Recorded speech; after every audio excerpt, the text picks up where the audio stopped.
नमस्कार दोस्तों, आप सभी को जेके स्टडी पॉइंट चैनल पे स्वागत है। आज हम लोग इस वीडियो में साइंस के 25 जीके क्वेश्चन को देखने वाले हैं। ठीक है, अगर आप भी रेलवे के किसी भी एग्ज़ाम की तैयारी कर रहे हैं तो ये वीडियो आपके लिए है। तो चलिए शुरू करते हैं। तो आज का पहला सवाल देखते हैं। आज का पहला सवाल है, वास्तविक वस्तु का आभासी प्रतिबिंब बनाता है तो कौन सा दर्पण बनाता है, आपको ये बताना है। वास्तविक वस्तु का आभासी प्रतिबिंब बनाता है उत्तल दर्पण, समतल दर्पण, अवतल दर्पण, इनमें से कोई नहीं। तो आपका करेक्ट आंसर हो जाएगा ऑप्शन बी, समतल दर्पण जो है इसका सही आंसर हो जाएगा।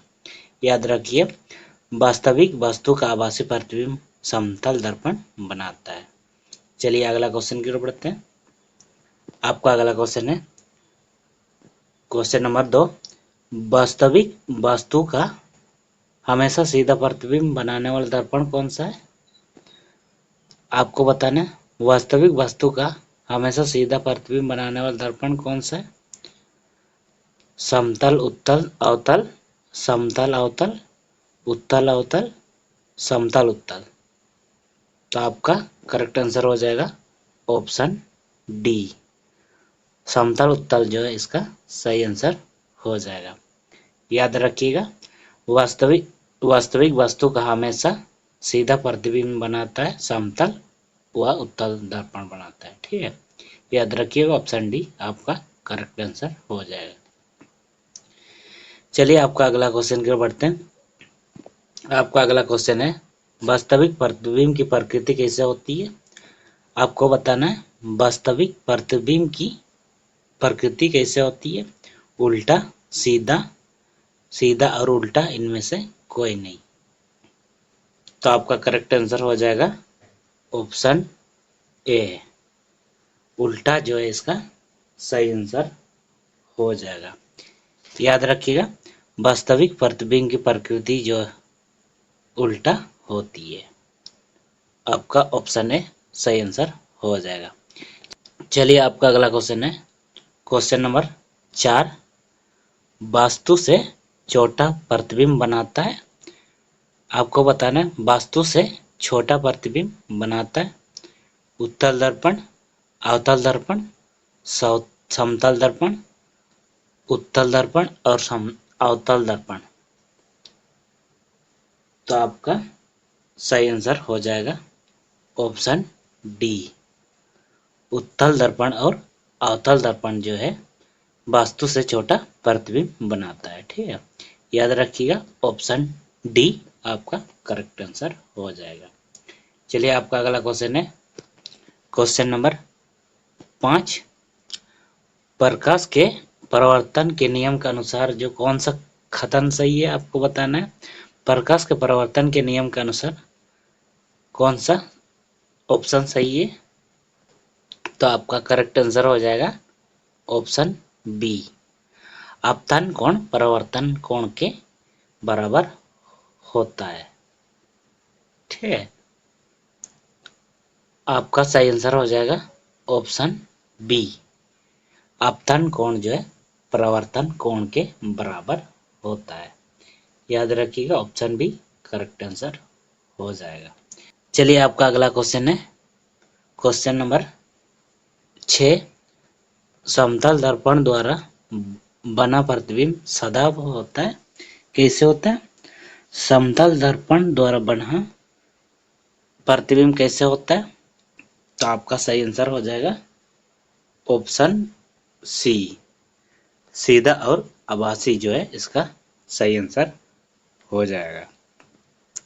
समतल दर्पण द्वारा बना प्रतिबिंब जो है सीधा और आभासी बनाता है। ठीक है, सीधा और आभासी होता है। चलिए आपका अगला क्वेश्चन है क्वेश्चन नंबर 7, आंख में प्रवेश करने वाली प्रकाश की मात्रा को कौन नियंत्रित करता है। तो आपका करेक्ट आंसर हो जाएगा ऑप्शन बी, पुतली जो है आंख में प्रवेश होने वाली प्रकाश को नियंत्रित पुतली के द्वारा होता है। चलिए ऑप्शन बी आपका सही आंसर हो जाएगा। चलिए आपका अगला क्वेश्चन है क्वेश्चन नंबर 8। सूर्योदय सूर्यास्त के समय सूर्य का गोल दिखता है। सूर्य उदय और सूर्यास्त के समय सूर्य का गोल दिखता है तो कैसे दिखता है? गोलाकार, घनाकार, अंडाकार, छपटा। तो आपका करेक्ट आंसर हो जाएगा ऑप्शन डी, चपटा जो है इसका सही आंसर हो जाएगा। ठीक है, सूर्य उदय के समय और सूर्यास्त के समय जो है सूरज चपटा दिखाई देता है। चलिए आपका अगला क्वेश्चन है क्वेश्चन नंबर 9। यदि दर्पण में बना प्रतिबिंब हमेशा सीधा आकार में वस्तु के बराबर है तो दर्पण है अवतल है, उत्तल है, समतल है, इनमें से कोई नहीं। तो आपका सही आंसर हो जाएगा ऑप्शन सी। ऑप्शन सी आपका सही आंसर हो जाएगा। याद रखिएगा, यदि दर्पण में बना प्रतिबिंब सीधा आकार में वस्तु के बराबर हो तो समतल दर्पण के द्वारा ऐसे प्रतीत होता है। चलिए आपका अगला क्वेश्चन है क्वेश्चन नंबर 10। समतल दर्पण के द्वारा बना प्रतिबिंब कैसे होता है? आपको बताना है समतल दर्पण के द्वारा बना प्रतिबिंब कैसे होता है। तो आपका सही आंसर हो जाएगा ऑप्शन ए, वास्तविक जो है इसका सही आंसर हो जाएगा। याद रखिएगा ऑप्शन ए आपका सही आंसर हो जाएगा। चलिए आपका अगला क्वेश्चन है निम्न में से कौन सा पदार्थ लेंस के लिए प्रयुक्त नहीं किया जा सकता है? आपको बताना है चार ऑप्शन में से निम्नलिखित में से कौन सा पदार्थ जो है लेंस के लिए प्रयुक्त नहीं किया जाता है? जल है, मिट्टी है, प्लास्टिक है, कांच है। तो आपका सही आंसर हो जाएगा ऑप्शन सी, मिट्टी जो है लेंस के पदार्थ के लिए प्रयुक्त नहीं किया जा सकता है। ठीक है, तो आपका सही आंसर हो जाएगा ऑप्शन बी। चलिए अगला क्वेश्चन की ओर बढ़ते हैं क्वेश्चन नंबर 12। उत्तल लेंस की क्षमता होती है, उत्तल लेंस की क्षमता होती है कैसे होती है? ऋणात्मक, धनात्मक, शून्य व अन्य। तो आपका सही आंसर हो जाएगा ऑप्शन बी, उत्तल लेंस की क्षमता जो है धनात्मक होती है। ठीक है, याद रखिएगा ऑप्शन बी आपका करेक्ट आंसर हो जाएगा। चलिए आपका अगला क्वेश्चन है लेंस की क्षमता का सही मात्रक होता है, क्या होता है? लेंस की क्षमता का सही मात्रक क्या होता है? मीटर, मीटर स्क्वायर, डायप्टर व अन्य। तो आपका करेक्ट आंसर हो जाएगा ऑप्शन सी, लेंस की क्षमता का सही यूनिट डायप्टर होता है। याद रखिए ये भी कई बार एग्जाम में पूछा जाता है। अगला क्वेश्चन देखने से पहले अगर आप इस चैनल पर नए हो तो चैनल को सब्सक्राइब जरूर कर लीजिएगा। अगर वीडियो अच्छा लगे तो वीडियो को एक लाइक जरूर कर दीजिएगा। चलिए आपका अगला क्वेश्चन है क्वेश्चन नंबर 14। पानी से भरी बाल्टी की गहराई कम दिखती है, इसका क्या कारण है? पानी से भरी बाल्टी की गहराई कम दिखती है, इसका क्या कारण है? पूर्ण आंतरिक परिवर्तन, अपवर्तन, परावर्तन, इनमें से कोई नहीं। तो आपका सही आंसर हो जाएगा ऑप्शन बी, परावर्तन के कारण जो है पानी से भरी बाल्टी की गहराई कम दिखती है। ठीक है, याद रखिएगा ऑप्शन बी आपका सही आंसर हो जाएगा। चलिए आपका अगला क्वेश्चन है पानी में डाली हुई छड़ी टेढ़ी क्यों दिखाई देती है, इसका क्या कारण है? परावर्तन है, अपवर्तन है, परावर्तन और अपवर्तन, इनमें से कोई नहीं। तो आपका करेक्ट आंसर हो जाएगा ऑप्शन बी, पानी में डाली हुई छड़ी जो है टेढ़ी दिखाई देता है, इसका मुख्य कारण जो है अपवर्तन है। ठीक है, याद रखिएगा ऑप्शन बी सही हो जाएगा। चलिए आपका अगला क्वेश्चन है क्वेश्चन नंबर 16। दर्पण की चौड़ाई को दर्पण कहा जाता है। दर्पण की चौड़ाई को दर्पण कहा जाता है तो क्या कहा जाता है? फोकस, ध्रुव, द्वारक, इनमें से कोई नहीं। तो आपका करेक्ट आंसर हो जाएगा ऑप्शन सी। द्वारक जो है इसका सही आंसर हो जाएगा। ठीक है, दर्पण का जो चौड़ाई होता है उसको द्वारक बोलते हैं। चलिए आपका अगला क्वेश्चन की ओर बढ़ते हैं। Question number 17। क्या दिया है? सोलर कुकर में प्रयोग किए जाने वाला दर्पण कौन सा है? आपको बताना है सोलर कुकर में जो प्रयोग किया जाने वाला दर्पण कौन सा है। तो आपका करेक्ट आंसर हो जाएगा ऑप्शन ए।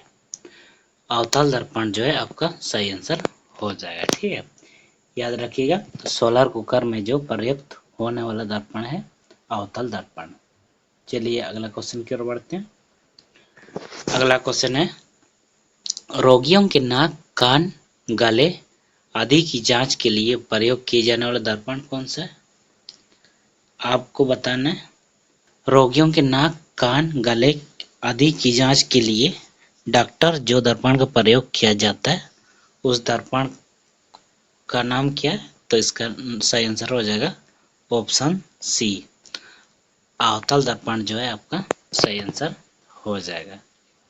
याद रखिएगा आंख, नाक, गले की जांच के लिए जो डॉक्टर दर्पण का यूज करता है वो होता है अवतल दर्पण। चलिए आपका अगला क्वेश्चन है क्वेश्चन नंबर 19। हीरा का अपवर्तनांक है कितना होता है? आपको बताना है हीरा का अपवर्तनांक कितना होता है। तो आपका करेक्ट आंसर हो जाएगा ऑप्शन डी,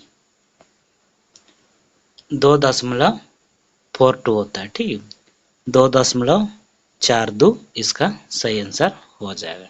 याद रखिएगा हीरा का अपवर्तनांक जो है 2.42 है। चलिए आपका अगला क्वेश्चन है क्वेश्चन नंबर 20। क्वेश्चन दिया हुआ है मोटर गाड़ी के चालक के सामने लगा रहता है कौन सा दर्पण लगा रहता है? अवतल दर्पण, समतल दर्पण, उत्तल दर्पण, अन्य। तो आपका करेक्ट आंसर हो जाएगा ऑप्शन सी। मोटर गाड़ी के चालक के सामने उत्तल दर्पण लगा रहता है। ठीक है, याद रखिएगा ऑप्शन सी आपका सही आंसर हो जाएगा। चलिए आपका अगला क्वेश्चन है क्वेश्चन नंबर 21। टॉर्च से किस प्रकार का प्रकाश पुंज की प्राप्ति होती है? आपको बताना है टॉर्च से किस प्रकार के प्रकाश पुंज की प्राप्ति होती है। तो आपका करेक्ट आंसर हो जाएगा ऑप्शन बी, सरीसृप प्रकाश पुंज जो है टॉर्च से प्राप्त की जाती है। ठीक है, याद रखिएगा ऑप्शन बी आपका सही आंसर हो जाएगा। चलिए अगला क्वेश्चन की ओर बढ़ते हैं। अगला क्वेश्चन है सामान्य नेत्र की रेटिना बनाने वाला प्रतिबिंब होता है कौन सा होता है?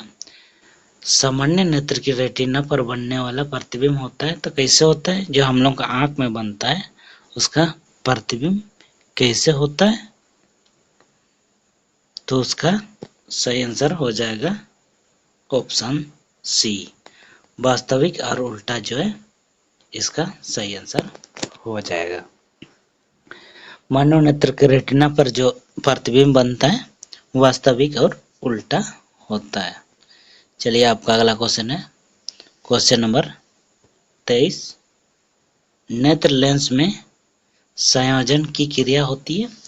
नेत्र लेंस में संयोजन की क्रिया होती है आइरिस द्वारा, नेत्र लेंस द्वारा, सिलियारी पेशियों द्वारा, कॉर्निया द्वारा। का सही आंसर हो जाएगा ऑप्शन सी, सिलियारी पेशियों द्वारा होता है। ठीक है, नेत्र लेंस में संयोजन की क्रिया जो होती है सिलियारी पेशियों द्वारा होती है। चलिए आपका अगला क्वेश्चन है क्वेश्चन नंबर 24। किसी नेत्र का निकट बिंदु क्या होता है? किसी भी नेत्र का निकट बिंदु क्या होता है? तो आपका सही आंसर हो जाएगा ऑप्शन बी, 25 सेंटीमीटर जो है इसका सही आंसर हो जाएगा। चलिए आज का अंतिम क्वेश्चन देखते हैं। आज का अंतिम क्वेश्चन है, आँख की पुतली किस प्रकार कार्य करती है? आँख की पुतली जो है किस प्रकार कार्य करती है? तो आपका करेक्ट आंसर हो जाएगा ऑप्शन ए, परिवर्ती द्वारक के भांति काम करती है। ठीक है, याद रखिएगा, आँख की पुतली जो है परिवर्ती द्वारक के भांति कार्य करती है। ठीक है, चलिए आज के लिए इतना ही। तो अगर आपको वीडियो अच्छा लगा तो लाइक ज़रूर कर दीजिएगा और चैनल में नए हो तो चैनल को ज़रूर सब्सक्राइब कर लीजिएगा। अगला वीडियो में फिर मिलते हैं, तब तक के लिए जय हिंद, जय भारत।